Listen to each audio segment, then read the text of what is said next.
Thursday night following JCW Lunacy. Join your host, Mac Davis, Noel Harlow, and Jeff live for the JCW Lunacy post show. Special surprises, exclusive news, killer interviews, and footage. So when the final bell rings and you still want more, Mac and Paige have the score. Blood on the canvas, jokes in the chat. We laugh, we gasp. We run it right back. Face paint dripping, crowd still chanting. We go live while your heart's still panting. Lunacy Wrestling Post Show with Mac Davis, Noel Harlow, and Jeff Lay. Live Thursday nights following JCW Lunacy. Exclusively on Vince Russo's The Brand on YouTube. This body has been ran over by a fucking train. How am I supposed to get in the ring and fucking wrestle? And Joe, if your answer is no, just say no and we'll go on business as usual. All right, Vince. I'll do it. Vito, you win. You and I 50-50. Jay, you win. We're back as equal partners. Suicide all the way up top. Oh, what a double stomp. Double stomp And wait a second. We're going to finish this thing. Oh, no, the mask is on. Wait a second. That is Matt Cross. Caleb got the mask. I knew Caleb would be shocked at who was suicide, but I never thought it'd be Matt Cross. You ever see one of these up close? I'm a king. I don't need one of those because you're going to get it. Soprano style. You're just not going to see it, you piece of shit. Danny Moe trips up Sophia. Former JCW Women's Champion herself. You got to think that's where Sophia Rose wants to be headed to. Pulled through by Danny to escape the grasp of Sophia. Double spring, cross body, hooks the leg tight. She got her. J-Rod is in the eye line of everybody here. And Danny Moe walked into a huge boost. And here comes Big Al. Big Al and Danny Moe have had each other's backs. I will win this match by any means necessary. I'm not looking to pin somebody. I'm not looking to submit somebody. I'm going out there to do what I've been doing since I was 12 years old. I'm going out there to fight. I'm going out there to hurt somebody for real. Vito. Anderson doesn't realize. Oh, that's a kendo stick, and that's a disqualification. And Vito's beating the hell out of the champion. Oh, he's going after the knee. Did you see that, Mr. Cameraman? Huh, Soprano style. He didn't even see it coming. The way I kicked the shit out of Anderson, he was screaming like a bitch. Huh? Did you see him wailing out there? My leg, my leg, my leg. Huh? It was awesome. It was terrific. It was the best night of my life. Just beating the hell. You can understand.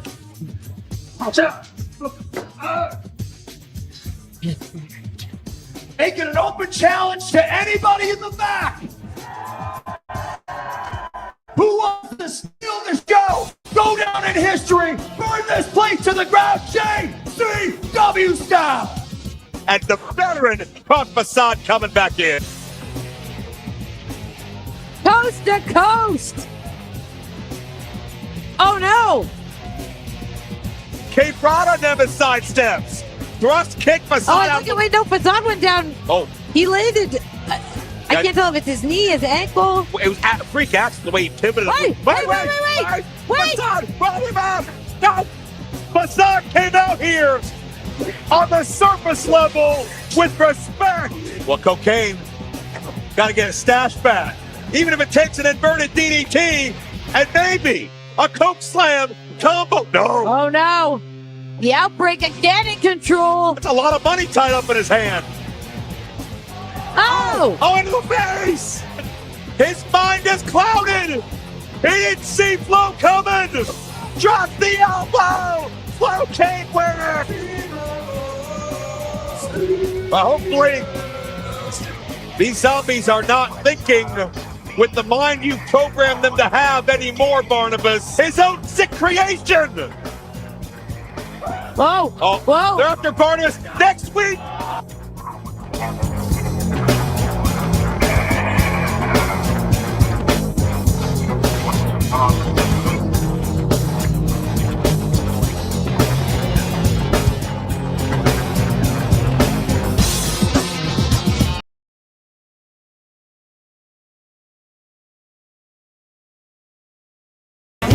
money, homie, who owes you cash? Who taught you how to use the barn for the grass? I don't know much, but I gotta assume that when you hit your first net, your homies was in. You talk about homies, homies. Talk about Brothers of motherfucking homies, homies. My dog. Talk about homies, homies. Talk about Brothers of homies,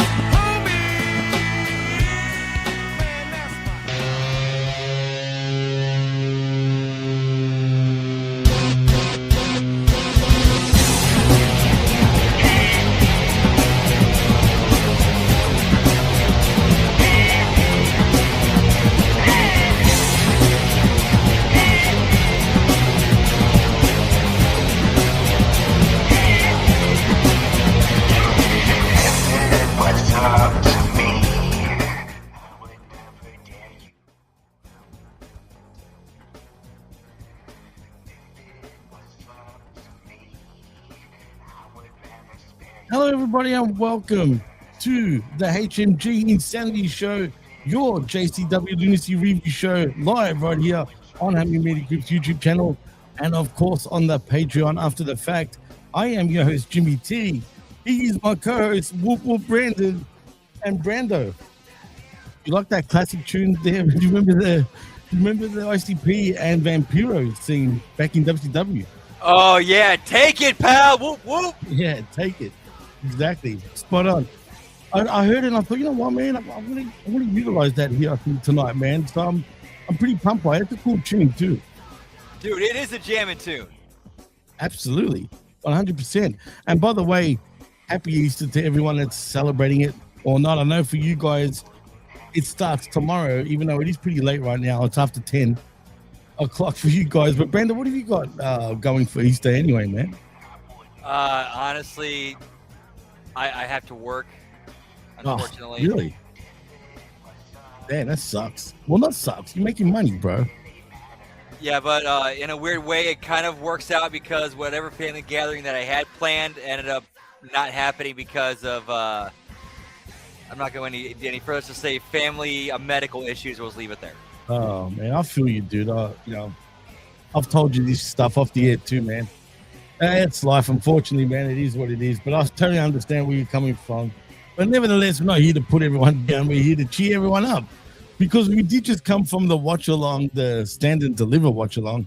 And I'm not sure if it's stood and delivered, really, Brandon. Well, considering the fact you talked about everything but Stand and Deliver, I don't think it did. Well, I know. That's a touche moment right there, Brando. You're right. But you know what? The people found it more amusing, apparently, that me and RBV were arguing over King of the Ring. Yeah, I'm sitting back there going like, yep, you guys do your thing. I'm just going to pop up the comments and just be a spectator with the chat. Oh, man. I know we can be clowns sometimes. No pun intended, obviously, over here. But, you know, that's me and RBV. We're just like that, man. It's nothing but love. We like arguing about just about anything. But, yeah, hey, that's why you should check out our show also on Tuesdays if you love WWE and you want to hear us talk about WWE, where we talk this week in WWE. But that's for later on. We're here to talk ICP and JCW. But let's get into the the elephant in the room, shall we, Brandon? That being the thing between Tony Khan saying he'd love to appear on the Coach and Bro show while also putting over JCW Lunacy and saying he watches it and loves what's going on over there. Yeah, it's almost bizarre, to be honest. I mean, do you believe him? Yes, I do, because Russo followed up on that by saying he received an email from an AEW wrestler who said, yeah, I myself was having a tough conversation with Tony Khan, and he brought up how he watches Lunacy and enjoys what he sees. You know, it's funny because it wasn't too long ago, wasn't it? Look, it could be from outside forces, shall we say, but wasn't it longer that Tony Khan didn't really like Vince? It's not, honestly, I don't know. Like the only negative thing I've ever, to be fair, this is the only negative thing I've ever heard Tony Khan say publicly about Vince Russo was that he just he gave his opinion on what happened at WCW. He felt that these are kind of a paraphrasing of his words. He felt Russo took what was a hangnail, and to fix that hangnail, he cut the entire arm off. That was literally the only negative thing he ever said about him. But that was not even a personal thing. It was just Tony Khan's personal opinion about how Russo professionally performed there. Right. No, it's true. I mean, and look, there's a whole bunch of trolls even online. I don't know if you've noticed, especially on the X, Brandon. Oh, there's trolls on the internet? Really? Oh, wow. What? Huh? Yeah. I mean, who would have thought, right? I mean, geez. That's what I feel like doing to the trolls. But anyway. Yeah, it's like it's like going underneath the bridge. You're everywhere you go. It's like trolls everywhere. They're everywhere. Then you just want to punch them. But anywho, there's people obviously quoting Vince and what he said. Oh, but he never liked AEW. He's just going to give shit to, there's a lot of the sickos that are all for Vince suddenly. And then there's a whole bunch of sickos that are all up in arms and don't want this to happen at all. And I even saw Vince responding to quite a few of these trolls, which he shouldn't have to. No, but I understand why he would be. The response he gave to Dave Meltzer over the gay slurs thing. Oh my! That was like the only response he should have given, and then just ignore everybody else. Like, where's the proof, Dave, about the gay slurs? And the fact that he even backtracked on it too. Meltzer's a complete hater that clearly he's never liked Vince. I guess Vince has never been the biggest fan of Meltzer's either, and who's to blame him? This guy, Dave Meltzer, is the biggest grifter in pro wrestling history, dude. Let me ask you this too. I think this kind of might be a big difference between Tony and Dave, which might get Tony and Vince interacting with each other. Who do you think is more likely to?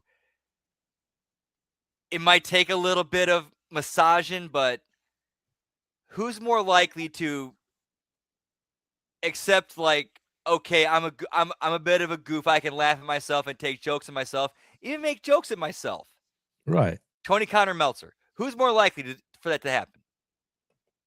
It'd be Tony, I think, in my opinion. Bingo. Right. Not Meltzer. Meltzer takes himself way too serious. If anything, he thinks he's somebody. Look, all right, look. To his credit, he's cut out a niche, right? Like, he's really he's made a lot of money off the marks. Let's put it that way. Heck, even I've given him money over the years, many years ago. I haven't in like 10 years at least. And and to Meltzer's credit, he does work very hard, like to put together the newsletter that he does and to write as much as he writes while also doing what he does outside of just like the newsletter and responding to stuff on Twitter 7 days a week. The dude works hard. The dude does legit work hard. Absolutely. RBV says something interesting. He says, are we as fans getting too excited about the possibilities between AEW and JCW? Right now, it's just an interview on a podcast. Exactly. I do agree. We are getting a little. I will say, us included, as well as other fans, are getting a little bit ahead of our skis of, AEW, JCW possibilities. And let's let this interview play out. Let's see where that goes, and just let it go from there. Yeah, I mean, exactly. I mean, everyone's jumping the gun, assuming that there's going to be some sort of working relationship. There might not be, folks. You know what I mean? And even if there was, it's a little complicated. Look, it's no secret. Look, for example, Willie Mack. All right. And I don't know if you saw earlier in the week with what Willie Mack said. Oh, that's yeah. A good segue there. Yeah. About to have a homeless superhero. Yeah, but see, I love Willie Mack, but I got to stop him right there for a minute. He claims he hasn't been doing anything for Tony, but he was on Ring of Honor last in December. And then he was also done shows in October there as well. Sure, he hasn't been on AEW television. Actually, as a matter of fact, I don't think he's ever been on the Dynamite, ever, since he signed. No, I don't. But the point of the story is... honestly, this is a shoot. I legit forgot he was signed to AEW until this whole thing popped up. He still is. And it's not like he's not working. He's working in JCW, so he's not going to go homeless. I don't even know why he's saying that. I don't know if he's trying to do that as in it could be a work, some sort of storyline for, who knows. To be fair, though, to be fair. To be fair. Shout out to the professor, by the way. But you were going to say? we legit don't know what his situation is because we honestly don't know. Right. I mean, we don't even know if they've even spoken to each other at this point either. Too, I'm talking about TK and Vince. On top of that, and as far as Willie Mack goes, he's not going to be living under a bridge somewhere. Okay, like, let's put it that way. He's been getting constant work with JCW. I mean, even Nyla Rose is going to make an appearance, and she's also signed with AEW. So there's already seems to be some sort of working arrangement already. Or at the very least, just some like small connections or, tendrils meeting together. Because here's another big thing that happened over not this weekend, but last weekend. So Maple Leaf Pro and ROH did a joint show where they even had Tony Khan appear on this. Oh, really? So, he actually appeared on the show? Yeah, the ROH Maple Leaf Pro show. He did appear, I think it's like a backstage segment or something, but he was there. Oh, cool. I haven't watched that yet, so I don't know if I will or not. There's too much wrestling already to watch, but was it a decent show? Did you actually watch the whole thing? No, I didn't watch any of it. I got too much on my plate. I just don't have time for Maple Leaf Pro or ROH. Well, that's how I feel. It's hard enough keeping up with even just AEW and WWE, and let alone Maple Leaf Pro, and Ring of Honor. Forget it. I just can't do it, even though it's like a AEW light, shall we say. But it's not Ring of Honor Evolved, that's for sure. But on the positive, if JCW and AEW do work together, but sorry, Brandon, you're going to say something? Yep. So there's a little bit of connection a little being made there through that. So that Panic Zone episode, that live one they had on a Sunday a couple weeks ago, they had Maple Leaf Pro Women's Champion Giselle Shaw on there. Oh, yeah. Good old Giselle. Yep. And then on that ROH Maple Leaf Pro that joint show they had, guess who wrestled for the Ring of Honor Women's TV title? Challenge for it. Big Al. Oh, really? Oh, interesting. Well, we've been saying about Big Al. I mean, I hate to say it because you wanted to stay with JCW, but I just feel like, one of those two big companies are going to be right after her because she just fits perfectly into either one of those companies' molds. I mean, look at her. I mean, she really gets it. Yeah, she does, but it's really tough because you can also see her going the other way because TNA also has, connections with JCW with Nick Nemeth there. Yeah, absolutely. Absolutely. They're working with everybody. I mean, they've also got a close relationship with NWA as well. So even though nothing's really been going like Kerry Morton. Oh, well, yeah. Wait, is he signed with NWA technically? He does work. He works with both.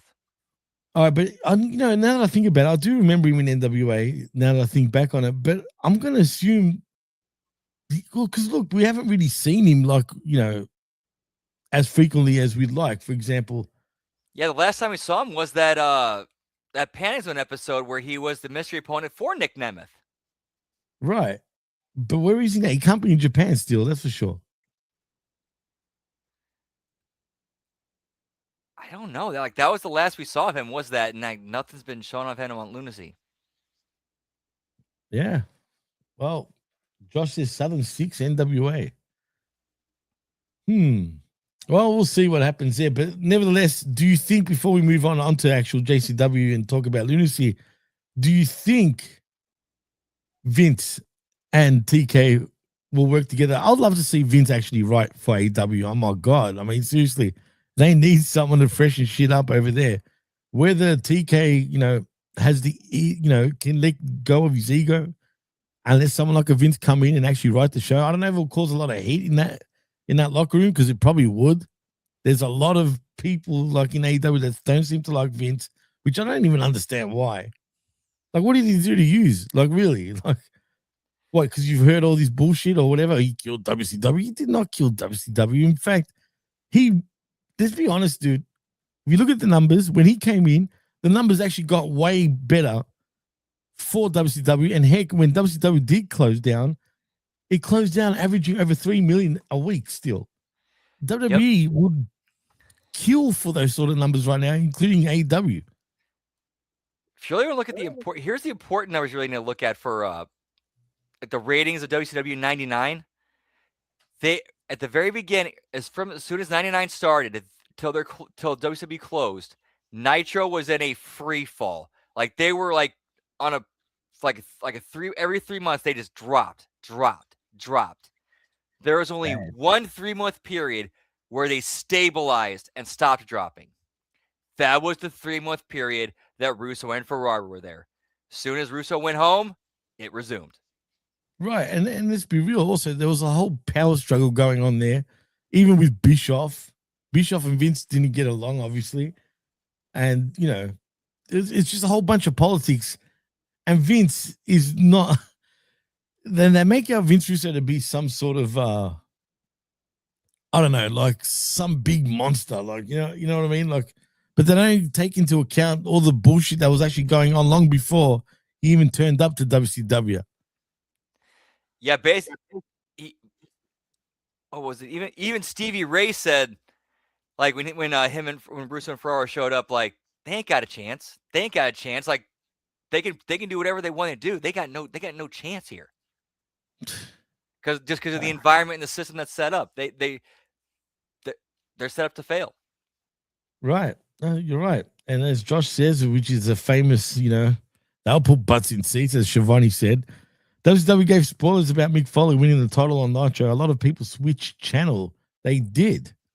Because at the time, obviously, Mick Foley was that, I don't want to say, well, yeah, I mean, he was sort of the underdog, I guess. And it was a big deal. I know, like, at the time, like, hearing that, you do want to change your channel because you want to see that moment, even though Raw was taped at that time, which is crazy because, eventually they would go live, but Nitro was way ahead of them, including with the 3-hour shows. Do you remember the 3-hour Nitros that started long before WWE started doing that shit? Yep. Yeah, they had the first hour unopposed where they could build the rest of the show, and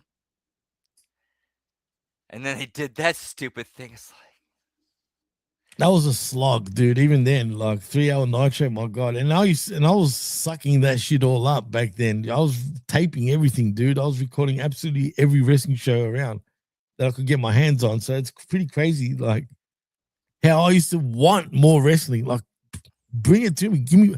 I could sit there back then, no shit, probably could watch 20 hours of wrestling in the one day. And like Labrat says, get me Thunder Power. I love Thunder. I was stoked when Thunder was a thing in WCW, which is cool. Yeah, like the first year or two of Thunder or the first year-ish was actually pretty good. I dare say the first 2 years was definitely good. Even 99 was very underrated, I felt, for Thunder. And then, look, it was pretty much, people like to say Thunder was crap compared to WCW, to Nitro, sorry. But it was still pretty much equivalent. It was the same like type of deal. Yeah, you wouldn't see Hogan all the time. But what I felt cool about that was their production. Like, remember we were doing promos, the lights would be out, but all you had was the thunder sort of like going off in the background, like in the blackness. Like they'll be talking literally in darkness, but there's thunder, like they're just flashing the lights, right? But it looked cool though. I kind of like that aspect of it. And that's how SmackDown was born too, really, to go head to head with Thunder. Thunder was the first blue show, not SmackDown. But anyway, Lunacy. But Lunacy. Let's get into Lunacy, shall we, Brando? Because it was a big show. It felt like a big show. I'm not going to lie. Like, it felt, there was something in the air, put it that way, like about the show. And it wasn't really about the matches. I think it was about why we're having certain matches, including the main event, obviously, with what went down. This was the conclusion to 5 months of story, character development. Not only that, but also side stories that got intertwined into this one. Yeah, no, definitely. But do you feel like with last week's special, or actually, now that I think about it, the Stranglemania that's coming up during WrestleMania week, should they had that blow-off match there even? Like, should they have saved it for that? Not that it matters, because it doesn't like affect anything. It's not like it's on TV and it affects buy rates and whatnot. honestly, now I think about it, it might be like an extra boost to get more people to come out to Stranglemania and check out Stranglemania. Right. Yeah, I agree, man. I mean, that's why I just feel, but it doesn't matter. It's like I said, it's a nitpick. It's not even a complaint. I'm just saying that if that's a big show, maybe the payoff should have been there.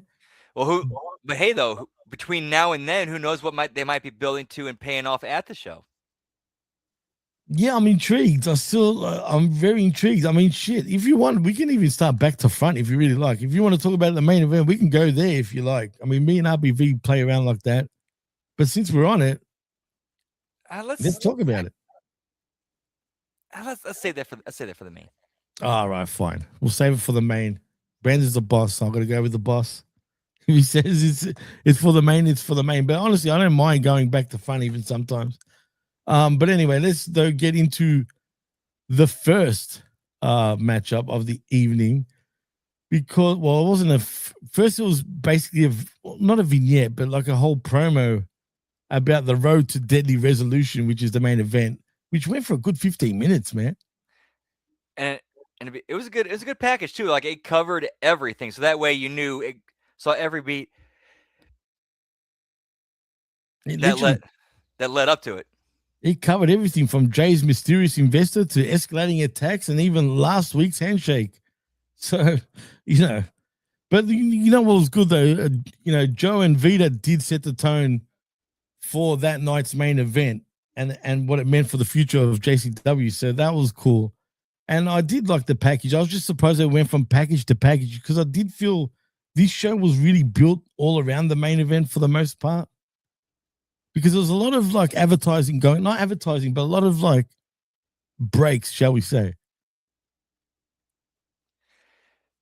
A little bit, yeah. But overall, I thought the show itself was great. No, the show itself was great. But like I said, I liked the way it was done because it was all about the main event for the most part. Even though we did have other matches, but that took sort of the precedent, so excuse me. But anyway, we go to the match number 1 because it is the Brothers of Podstruction versus the Saint Brothers. And Yabo opening up with the juggling actually popped me pretty much. But then the Saints, they knocked the balls away. And I was like, come on. Like, why do that? And then there was even rubber chickens, dude. Yeah, it's always been part of the gimmick. Not love it. Sorry? It's always been a part of the gimmick. Yeah, no, I thoroughly enjoyed it. I just saw Buckshot Kid's question. Jimmy, you think the main should have been saved and yet you want to talk about it first on the show? Well, because it was already done. So what difference does it make? If it was already there, it was there. Jeff says it was 8 minutes, pal. You're reading from, I'm not reading from the PW.net goof you're talking about as in Jason Powell. I did not go there. I promise you that, Jeff. As a matter of fact, I did not go there. You got me last time. I'll give you that, but not this time. Labrat says, I like to look at the package, apparently. All right, Labrat. Yeah, pal. But anyway, it felt longer, dude. I don't know, man. Like it felt, because if you include the first section, Jeff, like there was the first part which goes for a good 5 minutes, and then the other one, it's close to 15 minutes, bro. I mean, it felt that way. And now I don't know if that was the official time or not. I'm just going by how I felt about it. But I liked it. That doesn't mean it was bad though. Actually, I'm into those type of package like dealios. That's why I actually don't mind even the intro with this show, where others might find it sort of draining by seeing all that shit. I kind of like that kind of stuff, Brando. Same here, especially for like a night like tonight where this is the payoff. Like you got to get everybody up to speed with what's happening with all the main story beats. Plus, it sets the tone, man. Like for me, it gets me excited when, like, that's just me. That's just my preference, though. So that does sort of get me hyped up and excited. Whereas others are impatient, obviously, and just want to get to the point straight away. I personally like the hype, so that's just me. But anyway, but who are the Saint Brothers? As a matter of fact, Brandon, because I haven't really seen much of him. That's actually the first I've seen of them. I've Oh. not seen much. Yeah, so I can't really comment much on them, but it was a good good way to get the correct, good way to open the show. Get the No, absolutely. Brothers of Podstruction. They're a good act, and get you warmed up. I like their sort of newish look too, man. Like the yellowy sort of, they're kind of glowing at this point, but I kind of like it. What's that? The Brothers of Podstruction, their new sort of look, I kind of dig their look. Yeah, it does seem like they have a little bit more. They got a little extra bounce in their step too. Well, why, as they should. But do you think we'll see more of them about the story, or do you think we're done with them? We're just going to move on and just them doing their thing? Nah, I'm pretty sure we're going to move on, do more with that, because while I think like keeping them as clowns is obviously the way to go with them, because they're Brothers of Podstruction. Having that door open where you can go back to the the mobster thing, that's always something good to explore if a storyline calls for it. Yeah, because I wouldn't mind seeing more, because that storyline got me really intrigued, to be honest, man. I actually did dig it, especially the way, I think it was you, Jeff, you were narrating the whole package. I don't know if you put it together too, but when you watch the whole storyline, because it's out there on YouTube, it was all put together so well, and it got me really into the storyline even more, especially with the episodes I didn't see before we started reviewing the show, and what led to what happened a couple of weeks back. But these Brothers of Podstruction, I say it week in, week out, they've got so much potential. I'd love to see them do great things in the future too, but as those gimmicks. But would any of the other companies look at them as those gimmicks though? Oh, that is a really good question, man. That's a really good question. I could see what I could think of is maybe TNA, possibly MLW, but as far as AEW or WWE, not so much. Man, the bigger companies didn't have balls, man. Just let them do their thing. Have something for everyone, for crying out loud. Now, maybe if Tony Khan were to have a conversation with somebody who convinces them that gets the Brothers of Podstruction over to them, well, then I could see them working in AEW. I can see that. Also, you did put that together, Jeff? That's impressive, actually, man. I didn't know you actually put that together too. I was going to say put that impressive, like an idiot. But no, hardest working man in podcasting, pal. Whoop, whoop. I don't know how he does it, man. It's true. Jeff, you're the man, bro. You can't pull a Swift one on him, obviously, clearly. But no, that's pretty impressive, man. Do you do all that stuff, Jeff, for JCW? I mean, I'm assuming you probably work for him unofficially in some ways, or officially, I guess, since you do the official podcast, which is great also, by the way, if anyone hasn't checked it out. Yeah, but Backstage Pass on youtube.com/the Vince Russo every Thursday after Lunacy. Right after Lunacy, yeah. Exactly. As we sort of advertised at the very start of this show as well. But anyway, nevertheless, the Brothers of Podstruction, of course, do get the win.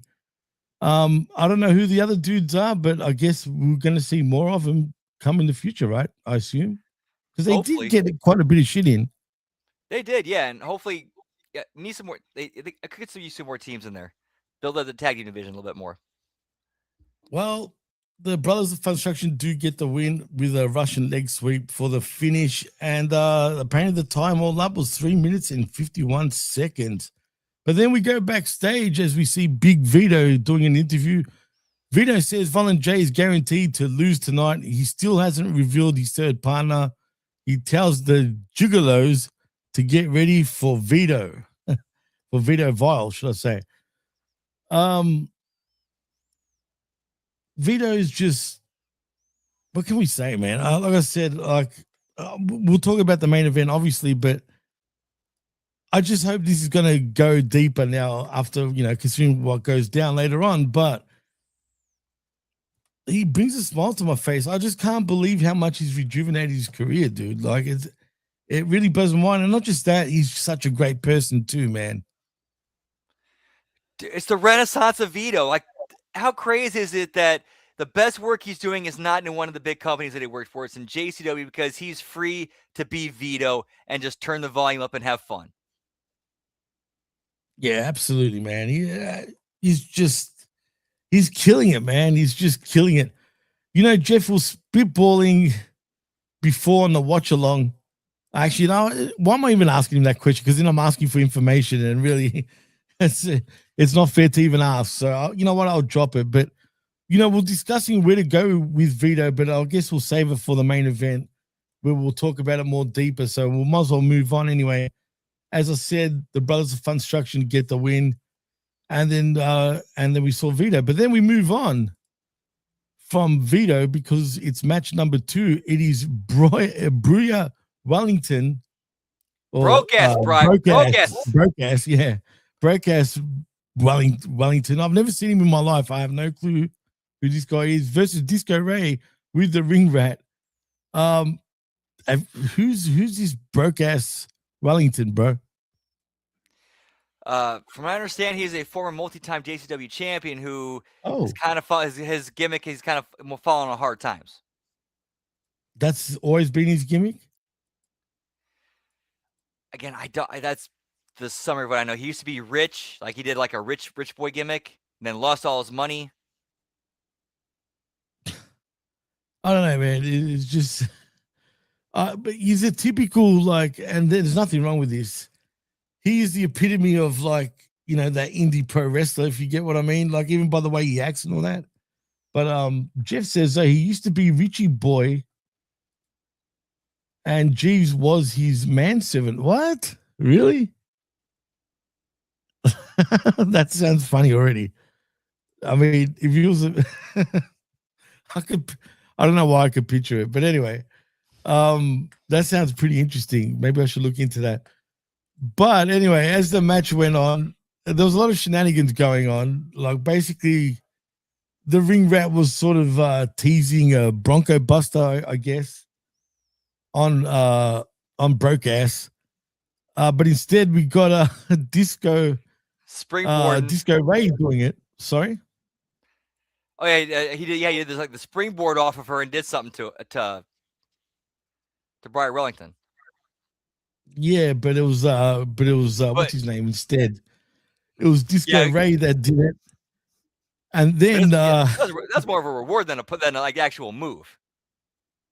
Well, later on, I was going to say right after that, then we see Ring Rat sort of do I guess a Bronco bus or whatever you want to call it in the corner, not like around his face, but around his neck area. Either way, it looked pretty sexualized. It was kind of funny. Broadcast didn't want any of it though. He wasn't satisfied by it. He was threatening to even hit the Ring Rat. Thank God he really didn't. But anyway, Disco Ray gets the win in just over 5 minutes.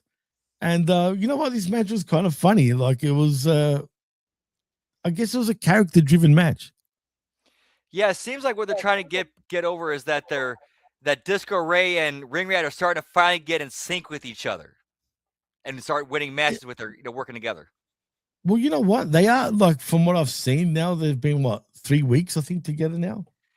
Maybe a bit longer? I think over a month. But they were like, they had miscues, and then the week before they had that match where, like, they kind of stumbled into a victory, and now this week they're more on the same page. Yeah, they're starting to, like, they're really starting to gel now. So that's cool. I don't mind it. Like I said, the Disco Ray, he kind of cracks me up. Like, he's just so, oh, dude. What's the word? Sorry? Go back. If you want to see a great Disco Ray and Ring Rat segment, go back and watch their backstage vignette with them at the Panic Zone episode. They're talking about, because he had to wrestle cocaine that night. Then he's talking about, well, I'm used to doing cocaine, daddy. And she's talking about how she wants to do some sugar off of his dipstick. Oh, God. Ring Rat she kills it, man. She's growing on me. Like at first I didn't really get her. But now I get it, especially after I've sort of researched her a little bit and seen like a few interviews, because she's been getting around lately on the podcast circuit. So she's starting to make a name for herself, no doubt, man. And as far as Disco Ray, he's he's improved every week. Like at first I wasn't sure about him, but come to this point, he seems, I don't know how long he's been in the business for, but he's starting to he's getting better. Like even in the ring, he's starting to understand his character, obviously. He's clearly improving every week. No, he's clearly does improve. Do you know his age at all? Is he younger or? That's a good question. Let me check. Oh, cool. I wasn't sure if you could even find him on the net just yet, because he comes across as kind of relatively new, but again, I'm not sure. Like this is the first time me seeing him was really in JCW. So okay, yeah, he gives me Disco Inferno. So yeah, never mind. What? He gives you Disco Inferno? Really? Just say Disco Ray. JCW. Yeah, I asked Google how old is professional wrestler Disco Ray, and it gives me Disco Inferno. That's funny. Well, I guess he's still not well known enough just yet for even AI to say something. But anyway, nevertheless, as I said, Disco Ray does get the win in just over 5 minutes. It seems to be a familiar pattern with all the matches, which I like. Like I said, this is all about the main event for the most part. But we go to match number 3. It is your women's number 1 contender. We did miss a few backstage segments. Let me actually, that's actually where we're actually a good idea to pull up the that review so we can go back to them. Oh, what? I haven't got it marked down for some weird reason, dude. So if what was after that? I'm trying to think from memory. It was another Vito segment, I think, wasn't it? Yeah, so after the Brothers of Podstruction defeated the Saints, there's a backstage segment with Vito with Mac Davis where he announced I already spoke about that. That one. And then after that we had a Green Phantom vignette, and then we had a backstage promo. Yeah, the backstage promo with Violent J, Too Tony, Willie Mac, and that was the one where Too Tough Tony lights up a smoke and Violent J goes off on him. Well, I mean, yeah. Why was he going? Because it's an important match, obviously. So why is he smoking for? But still, I mean, come on. But was that right before that? Are you sure it wasn't right after that? No, yeah, because that was right before this match. That was right before Briar Wellington versus Disco Ray. Okay, because I've got it down the other way around for some reason. Oh my God, can you hear that in the background? By the way, a little bit. Damn Alexa. Anyway, I don't know what she's talking for, but she just started talking. Maybe because of the mention of AI. Anywho, that leads us to the women's number 1 contender match in a Kiss My Ass match. It is J-Rod versus Alice Crowley, shall we say, Big Al. And again, Alice gets the win in just over 5 minutes. Were you surprised that she won so quickly?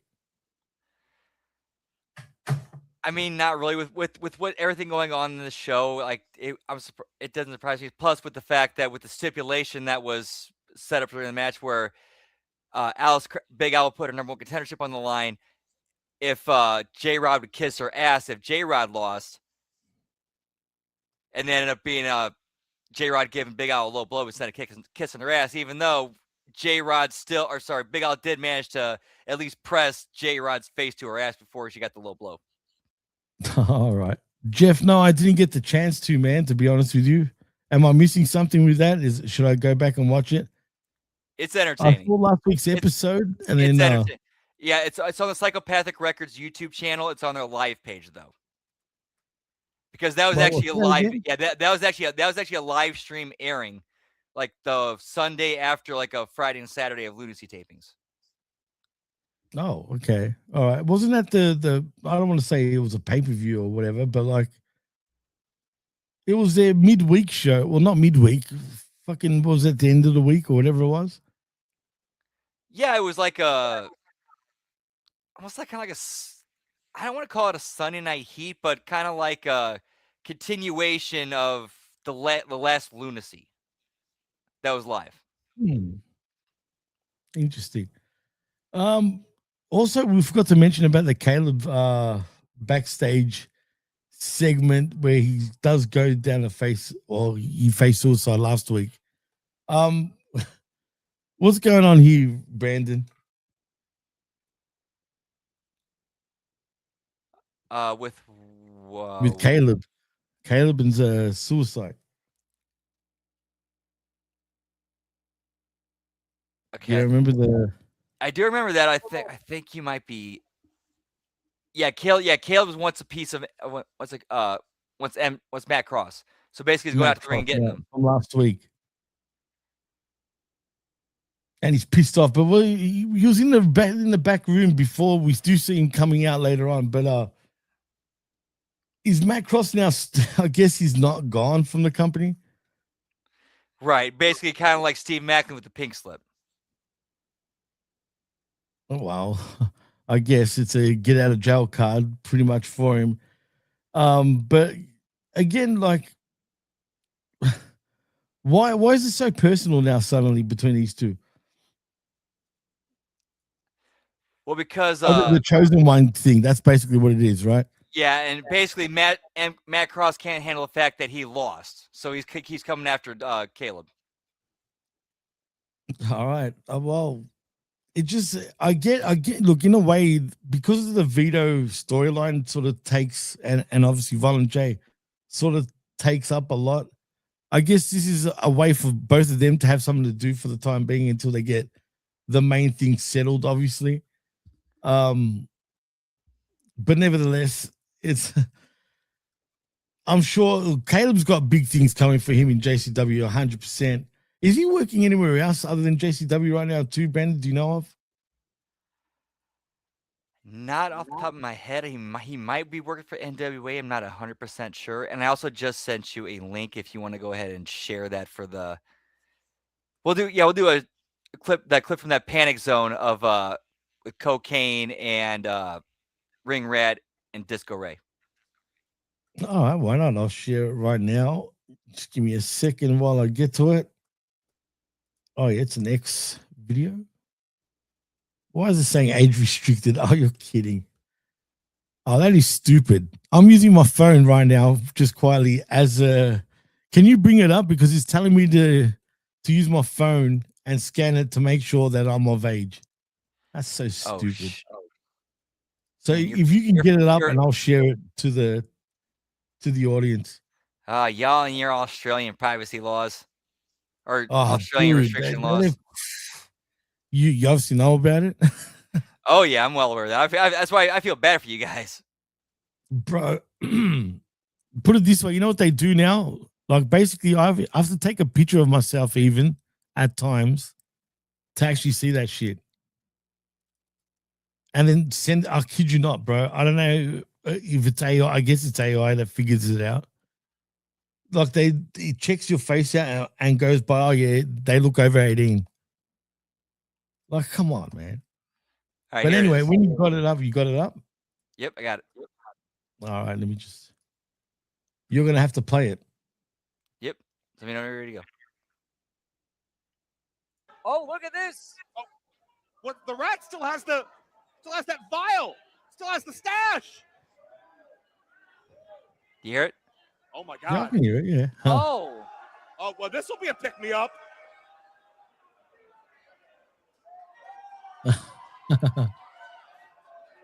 I guess it could be. He might need some of Vito's Blue Chew afterward, but Tiger Page kick from Cocaine. 619, pal. Oh shit. Or I should say look at this. I should say C19. That's pretty funny. But I mean, shit, she's got the frigging cakes to rack up lines, right? I mean, come on. But the fact that Cocaine gave a 619 or whatever you want to call that, is pretty hilarious too, man. That was from that special, correct? Yeah, that was from Panic Zone. That's pretty fun. That's awesome. No, but thanks for showing that. Did the show go for a good 2 hours? Right, that one. I still haven't. I watched last week's episode, but I wouldn't mind getting into that show properly. Yeah, that was a pretty fun show. Yeah, it's You and Matt, maybe about 2 you hours. and Matt spoke about it last week. Yeah, we covered it. Man, you're quick, man. You've done 2 shows in 40 minutes, pretty much. Yeah, unfortunately, I'm not as good as carrying a show as you are. Nah, please, dude. Come on now. It's got nothing to do with that, man. I just talk. That's it. You know what I mean? Like I just try to keep talking. We're not perfect, bro. No one's perfect. But anyway, that was good. That was a good actual little spot and a good little video. We already spoke about the women's matchup. And then that leads us to the main event. But are we missing? I think. There is a lot before the main event. That's what I'm saying. Yeah, so we had the Caleb Conley thing. And then we had the vignette with the Green Phantom. Yep, and they also had a Red Love Father Bronson Red Love vignette. Yeah, what's going on there, dude? It seems like it's very like Bray Wyatt-ish, like remember the old Firefly Funhouse vignettes? That's what I said too, like a couple weeks back now. Yeah, but they also had a backstage vignette where Vito recruited his third member, Steven Flo. Yeah, but Steve didn't look too impressed, it seemed, for whatever reason. But he eventually, throughout the show, he eventually got on board, including another big backstage vignette where he joined in an attack with Vito and Facade over beating up Violent J, Willie Mack, and Too Tough Tony, and incapacitating them for the main event. Yeah. Oh man, I mean, shit. I mean, Steven Flo, man, he's starting to like. I don't know, man. I feel like he's as weird as he sounds. He's starting to get a pretty big fan base, man. Absolutely, but it seems like he's turning heel now. But we'll see where that goes, though. Could be a temporary thing because he did seem very hesitant, but sort of on board. But again, we'll see where this goes. Well, going by Vito's character, for example, whatever happens now, once we get into it now, obviously. Yeah, this was like the season. Yeah, this was the season finale, and the season premiere usually brings like fireworks to like, oh, okay, this is gonna be a hot season. Let's see where this goes.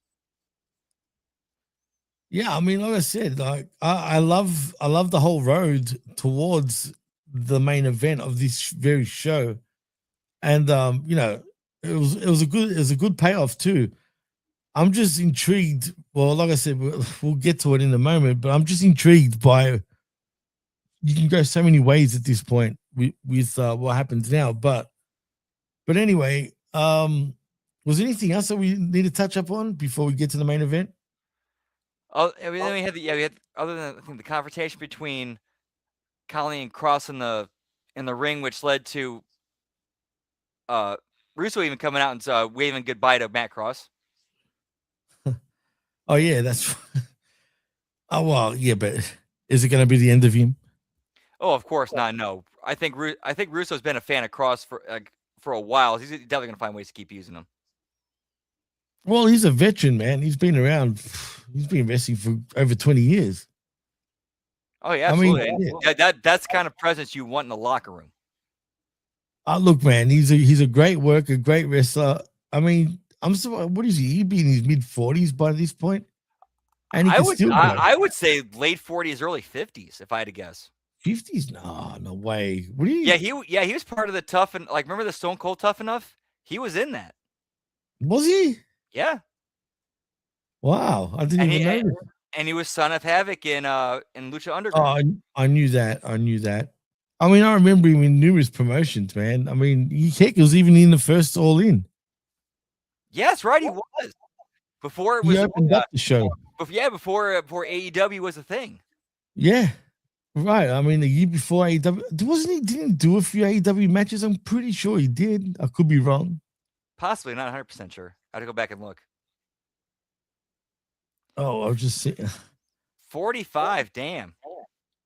That's younger than I Yeah, I thought. told you. There we go. Mid-40s. He looks older, but he's not. But yeah, 45. He can still go. I mean, he stopped flipping though, like he used to. He used to be a lot more of a flippy type of guy. Yeah, I actually like that he's more grounded here, which makes also sense.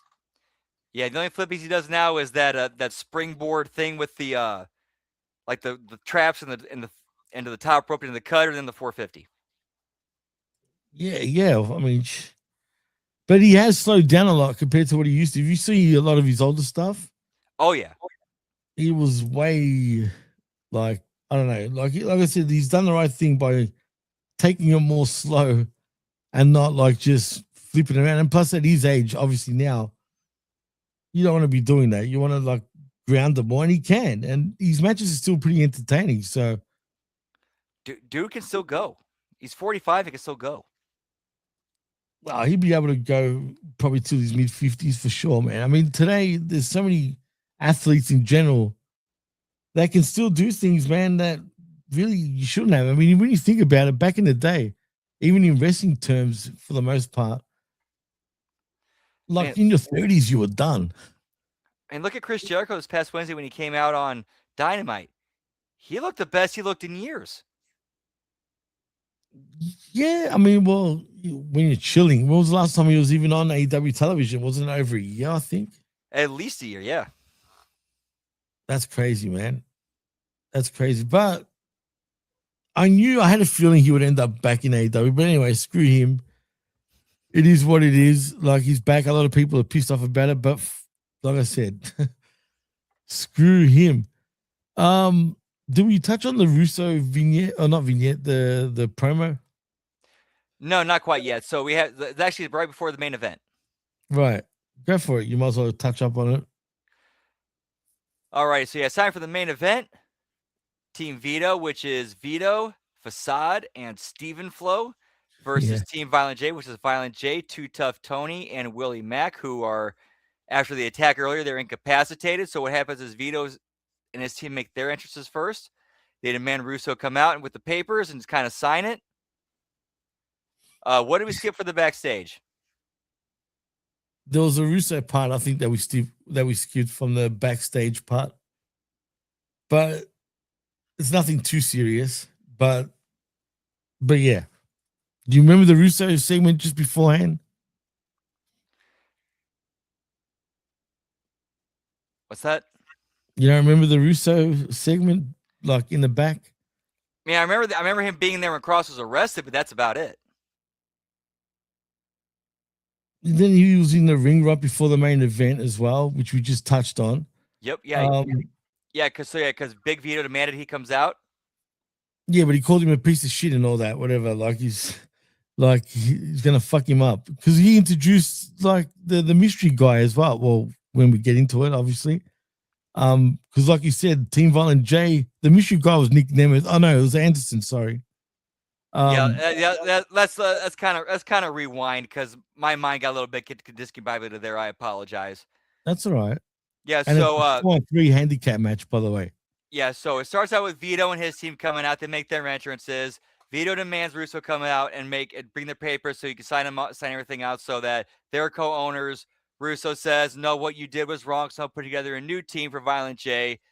First person is Cocaine, and then second person is Nick Nemeth, and third person is Mr. Anderson. Right, and that's the Violent J team. Violent J came out in blood already. What's up with that? What was he doing, man? No, we did not skip over Violent J being attacked. We did mention that earlier. Right, exactly.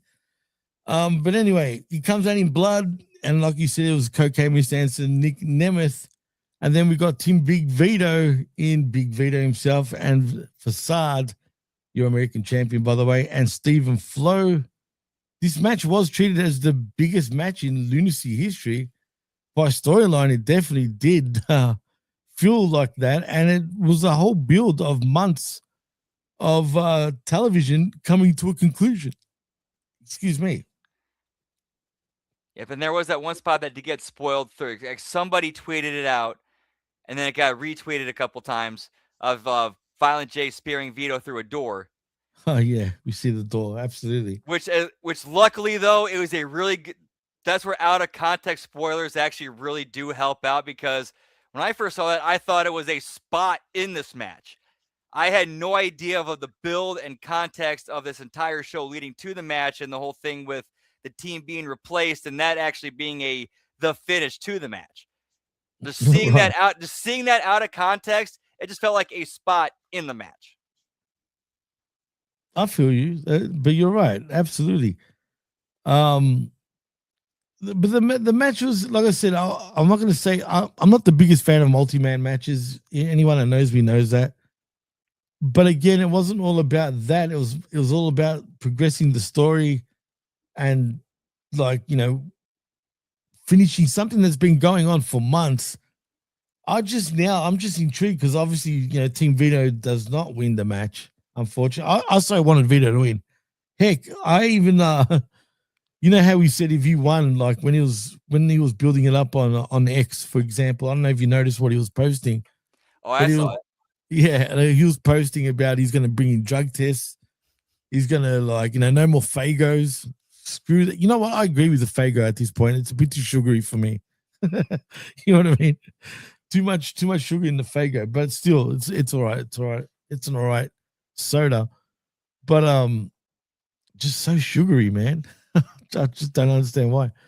But yeah, I agreed with him. I'm like, yeah, we need more drug tests for these Juggalos, as he likes to say. Honestly, to be fair, that even if for a short period of time, Vito in charge of WCW or JCW would be entertaining. Like, just for like a short period of time, like remember when Austin was CEO? Something like that. Just a short period of time, and then it flips right back.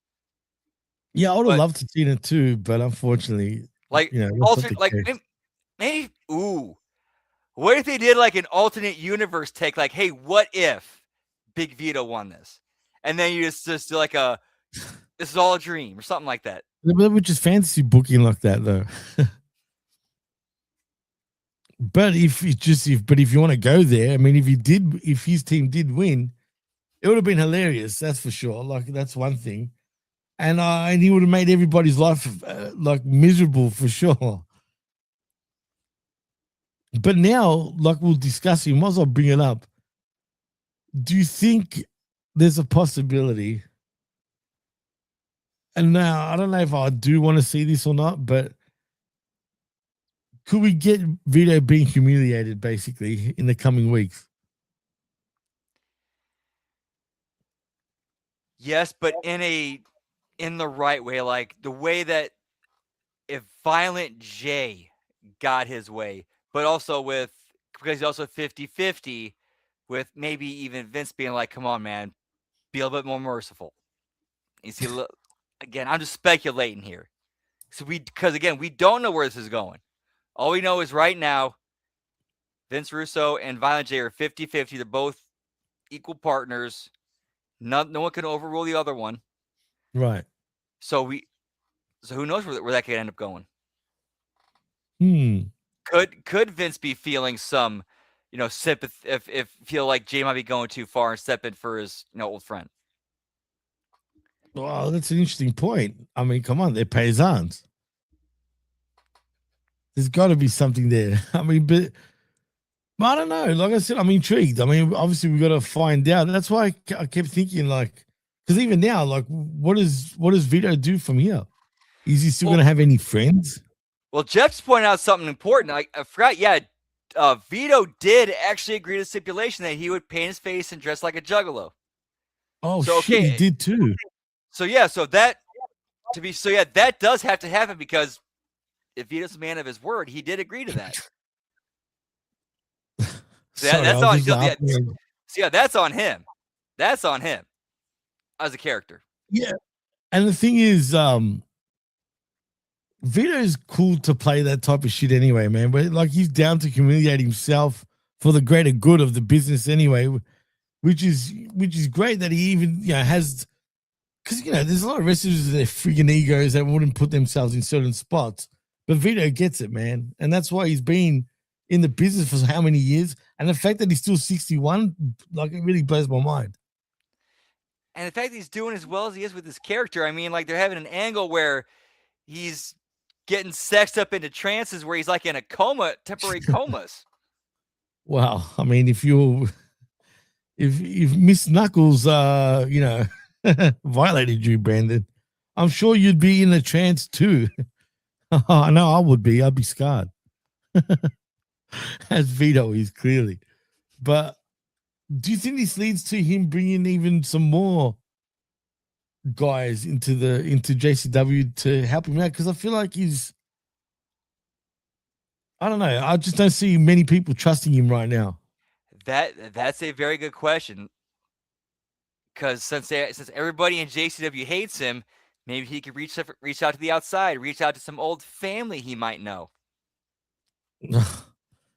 Hey, could we have Johnny the Bull again or something like that? Or the Baldies from ECW? Imagine that. That'd be pretty cool, actually. That'd sort of pop me anyway. Or maybe even a Nunio. Nuzio? Is he Little Guido? Formerly Little Guido from ECW? Jeff Francis, maybe Luigi Primo. Oh, man. Do you like that pizza dude? For me, when I first saw him, I was like, what the hell is this? It's goofy fun. Like, it's perfect for JCW. You know what? Are you dropping hints, Jeff? Is this a little hint? Because if it is, please. And like Labra says, the pizza mafia. Hey, what are we doing? Dude, there's a dude on... Do you remember Jersey Licious at all? Who? Do you remember the show Jersey Licious? Oh, Jersey Shore? Not Jersey Shore. Jersey Licious. Nope. All right. Anyway, this dude, he was the star of that show, but he's on Facebook doing everyone's doing their own content shit on Facebook and whatnot. He is the funniest dude. Like, he's a typical Italian. He's obviously acts it up. He's from New York. He's like, well, get the fuck out of here, and all that stuff. But his shit is hilarious. Go check him out, man. You'll absolutely laugh. Oh man, no hint. Just messing. If that happens, total coincidence. Yeah, right. That would be funny though. Only because Vito would get pissed. Can you imagine? Be like, "This is the best you send. This is the best you send me." Hey, for the laughs, for the lols, that'll be a great segment. Like, while he's sitting there, like twirling his friggin' pizza dough around. Dude, I mean, that's impressive too, by the way. That's how you turn Vito babyface. Him and Luigi Primo, he starts liking him. I can just see Vito blowing a gasket, bro. Like, just him, because he's surrounded by, like, have you noticed, like, all these so-called allies or whatever you want to call them? They're all like freaks, like they're freaks, like literally. Like, he must, like, you could just see him, he's about to go crazy, bro. Like, just from all the freaks around him, from the women to the men to, like, the juggalos, as he likes to call them. Like, come on, man. Like, he's hilarious. Like, he kills me, man, every time. And he does it so well. But I'm intrigued still. I don't know if this is over and done with. It was a conclusion. Vito's team did lose. But to be fair, as the professor likes saying, again, shout out to the prof, could he bring someone else in? Could he look at his old friends, for example, especially considering that Vince Russo obviously is booking JCW? You'd think there'd be the connections there. Like, I can just see it. Like, yeah, go bring in Johnny the Bull or something like that, if he still even wants to wrestle these days. I don't even know what he's doing anymore. Is he even still around? I haven't seen much from him. He might still be. I just don't know. No, he's alive. He's definitely still alive. Well, yeah, he's obviously still alive. Yeah, I'm not sure if he's still active. Nelson Kelso says, is Vito going to have to apply the Juggalo face paint himself? That'll be fun to watch. Actually, that's a good sort of question. How would you paint him? How would you paint his face? What would you do? You know what? Keeping it in the Juggalo spirit too, though. Nelson, you just gave me an inspiration for an idea. That could be something that you could do as an exclusive for either the backstage pass or hatchets, heels, and honeys. That's Of like just Noel putting that on him. That's hilarious. That's good. Oh man, that's you got me thinking. But I don't know, what do you put? What would you like? I'm trying to think. You would look so weird with the friggin' Juggalo face paint. Are we gonna humiliate him that bad, dude? Is that how bad we're gonna get? We're just gonna fuck him up. No, it wouldn't really. He would find it. To be fair, like being painted like a Juggalo is not really humiliating. He finds it humiliating, which is what makes it worse. Yeah, that's why I'm saying, like, what are they gonna possibly do to him? You know, in every sense, is he gonna become a clown? What if they make him do Fago shots and he gets drunk and leans into the clown and leans into it? Oh my god! Can you imagine that? But with his strong New York accent too, like he's got he's got to have that, man. He starts strong arming people for Fago. Oh my god, bro! You could you know what? He'd be down with that. I think nowadays he'd so do it because really, it doesn't hurt him whatever he does at this point. Honestly, I think Vito's pretty Teflon, man. Like anything he's handed, he nails. He's grossly underrated in many ways. When you really think about it, he's been in the business for friggin' 40 years plus. He's been in every major promotion other than AEW. He never made any appearances in AEW, right? No, never been AEW. And he's rejuvenated his career in the last 2 years, man. Like he's back on his game and is the youngest 61-year-old I've ever seen in my life, for real. Yeah, you look at this dude and you think, okay, he's oldest late 30s, not 61. Wait, what? He's got good. I don't know what moisturizer. He must be using some sick moisturizer. That's for sure. Because he could still pass as mid-40s at the very least, bro. Like I don't know, even younger. Like you said. Like to think of Vito back in the day, like in his 20s or even 30s. Like it's crazy that he's 61. It's weird. I agree with you, Josh. Big Vito, huge missed opportunity by NXT. You know, remember with all that shit going on? Yeah, imagine if he would have been revealed as the Don of the real Don of the D'Angelo crime family. Yes. Yeah, but that would be again ego problems, you know. To be fair, this was actually better for Vito. This was actually way better for Vito because he would have been stifled in that environment. Here, he's killing it. You're right. No, you're right. Absolutely, man. But, you know, you could also use him as a trainer. You could use him in any sense. The guy gets the business and always has. Like, there's so many people out there, so many kids, especially now, coming up that just don't get it at all. They don't understand the business. They don't even want to ask for any, like, help even. Like, I don't know, man. Just... That's why today's, you know, that's why wrestling is the way it is too, man. Yeah, unfortunately, it's a bad symbiotic relationship between the dirt sheets and the people within the business, whether they're in the ring, in the locker room, in the office, or whether they're putting up the ring or just whoever it is, just to basically get themselves over at the expense of the business. Absolutely, no doubt about it, man. Well, you know what, Brandon? I mean, that pretty much does the show. I mean, is there anything else we need to touch on before we go? Well, there was the finish of the match. We had Violent J coming out for the big spot where he speared up Big Vito through the door. And then Nick Nemeth hitting the danger zone. 1, 2, 3. And then team Violent J gets the win. And they were partying up pretty much for quite a while. They were parading around the ring, fella, for a good 10 minutes after the match. Maybe I'm wrong. Again, I'm probably exaggerating. But what's great, and Josh, you took the words out of my mouth. I am thankful to watch an alternative show because it truly is an alternative show. It doesn't take itself too serious like other promotions. You get my drift? It's like they really like, how do I put it? Like, there's a certain word I'm looking for, but it's just not coming out of my mind right now. But it was, like it was just, it's truly an alternative to WWE and AEW. And if AEW and JCW do some stuff, I don't know. Like, I'm not going to put my hopes up, obviously, about that because that's I don't more know of a what AEW would do. Yeah, that's more of a wait and see. Let's see how this plays out. It would absolute benefit JCW more than say AEW in this like state, 100%. True, but I think there is a lot that AEW could get from working with JCW and listening to people like Russo and Violent J.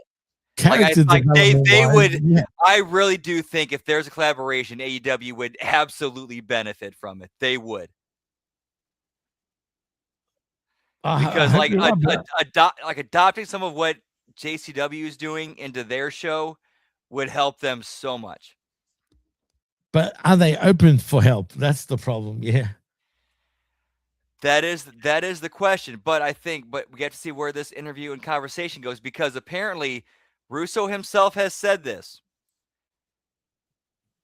He's talked to Tony Khan's people. Coach has talked to Tony Khan's people. It's right now. It's a matter of, okay, what day and time? Interesting indeed.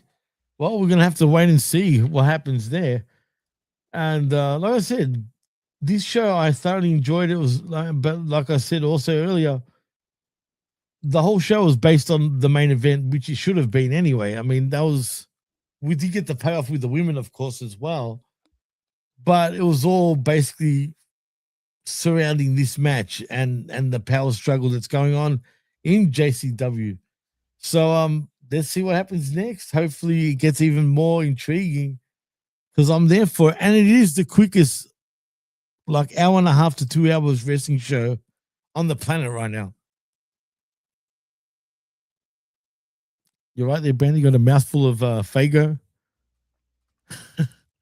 Pink lemonade, Fago, pal. Well, was that pink lemonade that you just drank?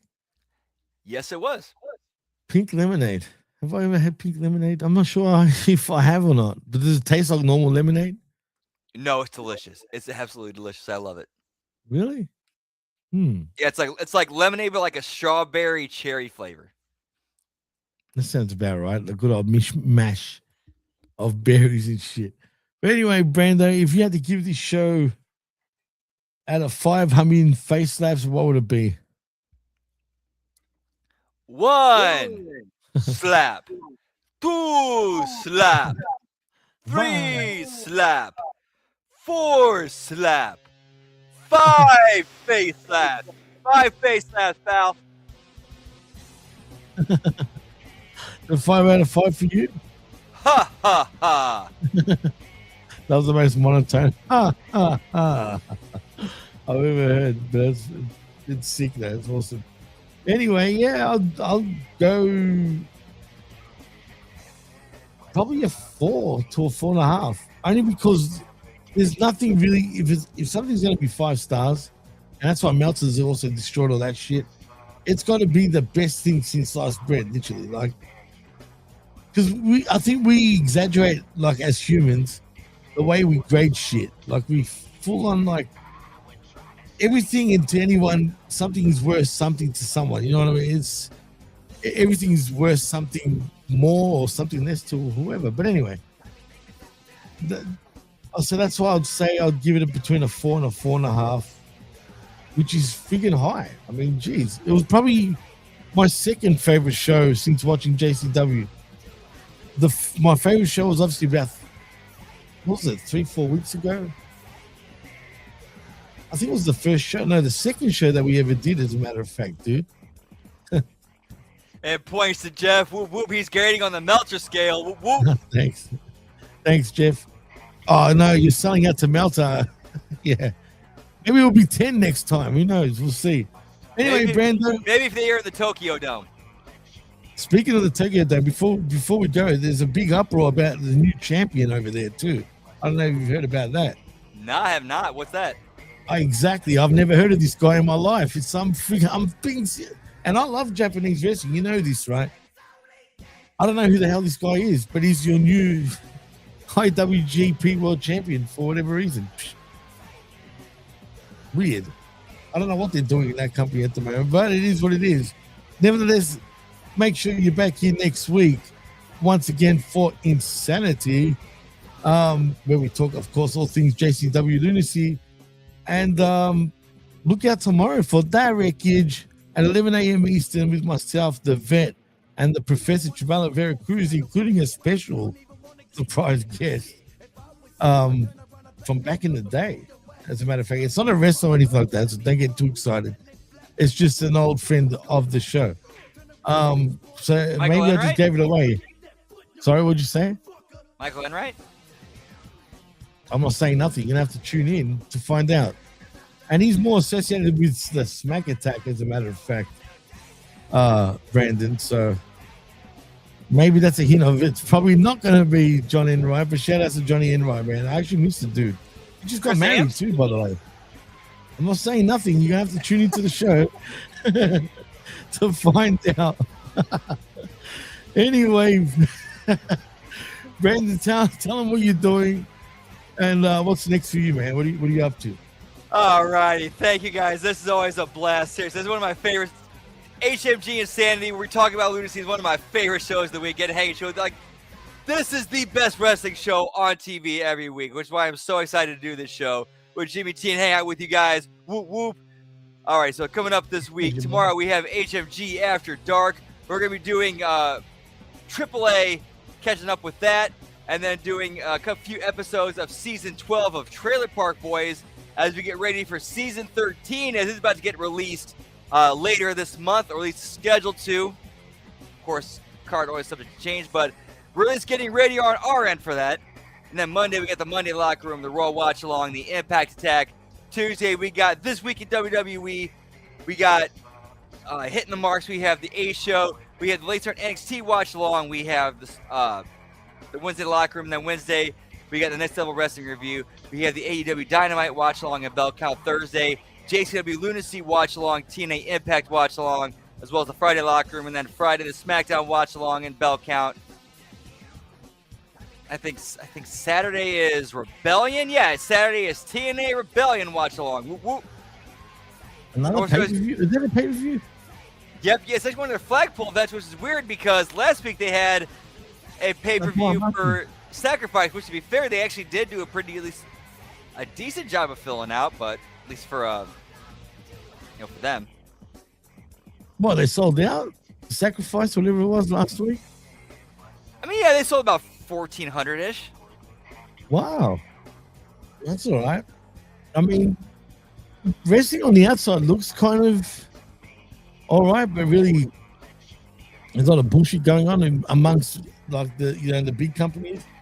Yeah, honestly, in a weird way, even though like WWE and AEW are like the main names, the best weekly content you're getting is from like JCW, AAA, NXT, TNA, MLW. MLW, their production sucks so bad that I just can't watch it. Which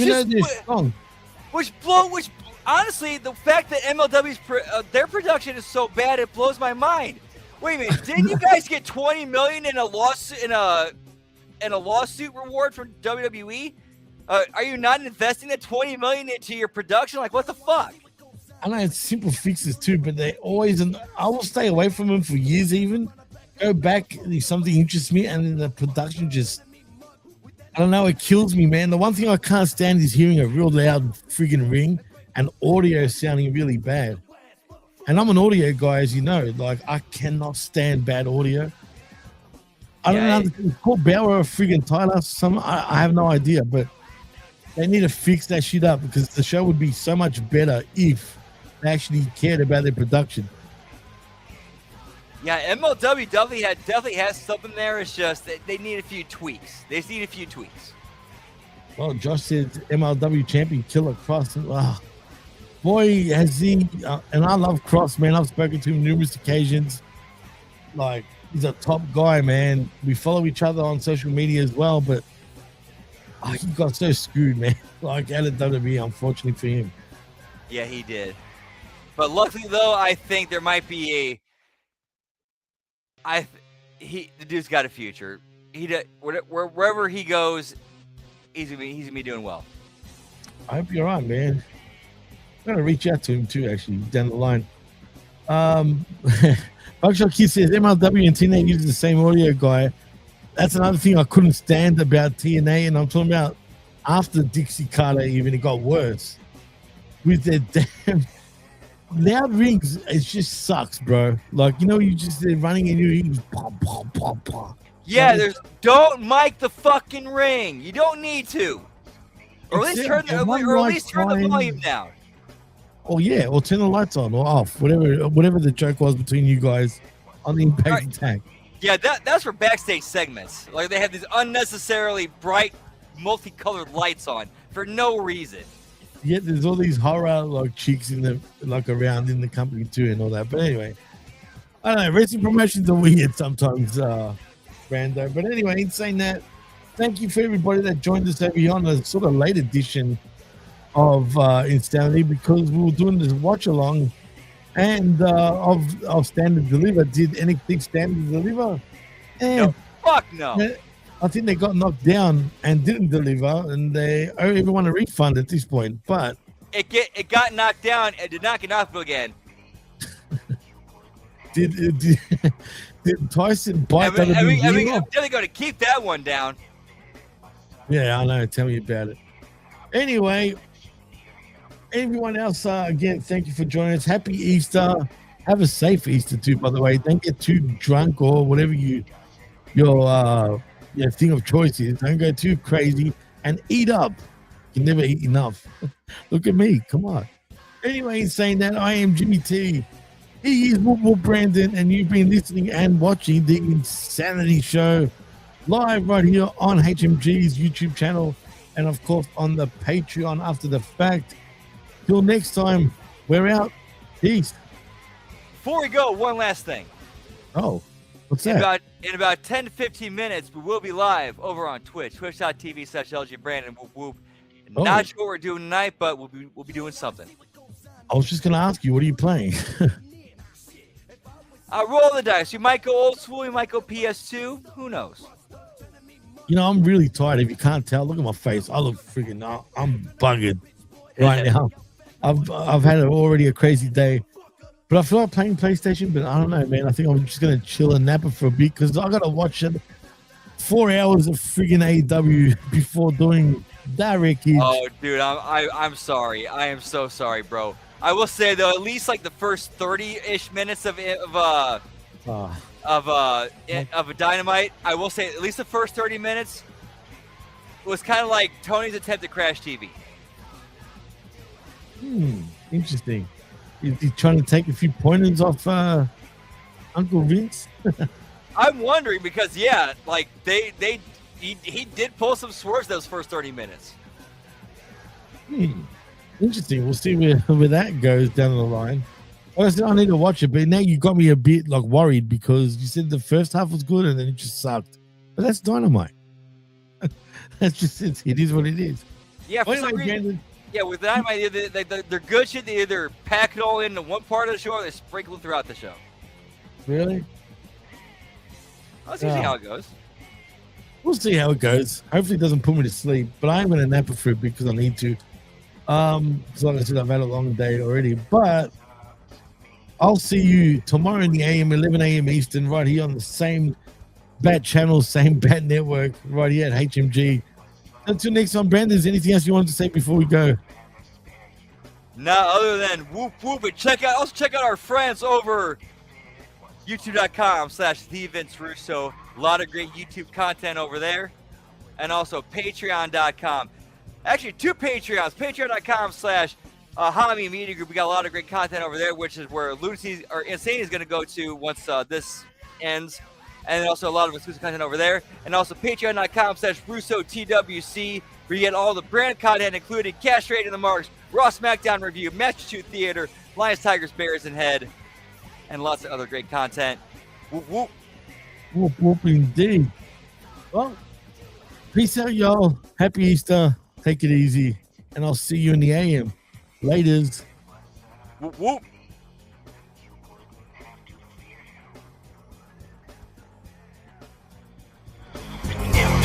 What's up to me? I wouldn't let you near him. If it was up to me, doesn't really matter.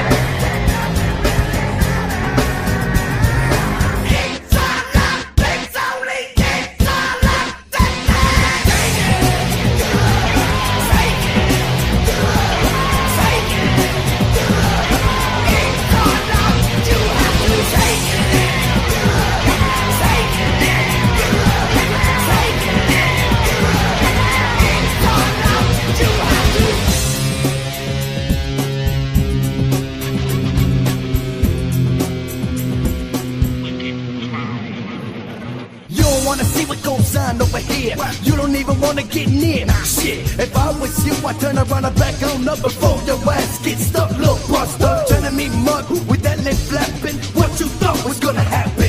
Turn around, bitch boy, and break out